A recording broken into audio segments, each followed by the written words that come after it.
Step 8. Installing the wall and roof frames to the base rails. This part is exciting because this is where you'll start to see your building take shape. You'll need at least 2 people for this, and some 24 and 30-foot wide buildings may require 3 or more people. Many times there are irregularities in the concrete, dips or low spots that, unless we take certain precautions, could cause the building to be out of plumb and or level. So first, we want you to mark the 4 corner vertical pins right where they are affixed to the horizontal portion of the base rails, like this. Next, run your chalk line from corner to corner and snap it, marking each upright. We're not going to use this one, Sergio. It's just for the... Oh, okay. Pretty straight, man.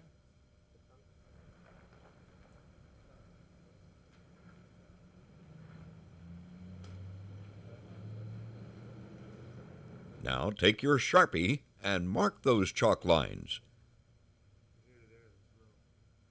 Do the same to the other side. Oh, okay. Start at the farthest end of the building and position the first roof wall frame, the one without a truss brace, next to the appropriate vertical pin. A building this size is pretty easy. Some of the taller 24-foot wide and 30-foot wide buildings may require the use of boards and clamps to create a pocket, kind of like a pole vaulter would use. Now we're going to take a moment out to show you how to put the wall and roof frames on the base rails with our heavy-duty or 2-inch by 4-inch mainframe system. As we pointed out earlier, the building we're showing you go together in this installation DVD is a 2-inch by 3-inch mainframe system. But we also fabricate a building system with a 2-inch by 4-inch mainframe system. The 2x4 building system will clear span up to 40 feet with sidewalls of up to 15.5 feet high, but it requires a lifting device to lift the wall and roof frames. So we wanted to show you how to do this. As you can see, it's going to take 3 people for this operation, 1 to operate the forklift, and 2 to keep the frames steady. Carefully position the sidewalls down onto the base rail pins and brace as needed. A lifting device, such as what we're showing you, is only needed on the 2-inch by 4-inch mainframe system, which is any of our buildings in excess of 30 feet wide or higher than 12.5-foot sidewall or eave height. Now, let's get back to our original building. Be in communication with your helper and lift hand over hand until the roof wall frame is vertical.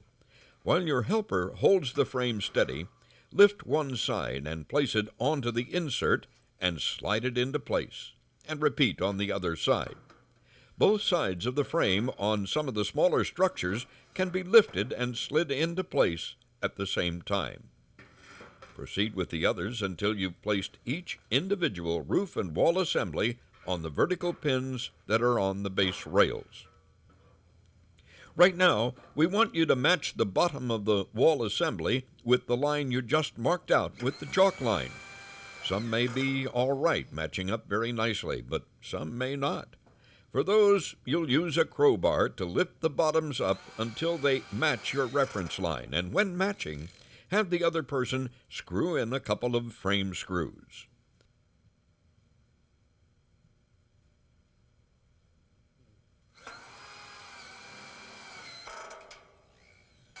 After each of your wall and roof assemblies are in place, put the remaining frame screws into place until each has 4 screws.